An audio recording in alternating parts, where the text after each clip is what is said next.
तुमच्या माहितीसाठी आता मॅरेज सर्टिफिकेट म्हणजे लग्नाचा दाखला मिळवण्यासाठी सरकारी कचेऱ्यांचे उंबरठे चिजवण्याची तुम्हाला काहीच गरज नाहीये. कारण डिजिटल इंडियाच्या पुढाकारामुळे भारत सरकारने लग्नाची नोंदणी करण्याची प्रक्रिया अगदीच पूर्णपणे ऑनलाईन केलेली आहे. घर बसल्या तुम्ही तुमच्या लॅपटॉप किंवा मोबाईलवरून अधिकृत पोर्टलवर जाऊन अर्ज करू शकणार आहात. कसं करायचं आणि कोणते कागदपत्र लागतील, चला अगदी सोप्या भाषेमध्ये जाणून घेऊयात.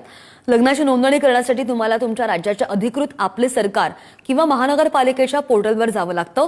तिथे लग्नाचा फोटो, पती पत्नीचा आधार कार्ड, वयाचा पुरावा आणि लग्नाची पत्रिका ही कागदपत्र अपलोड करायची.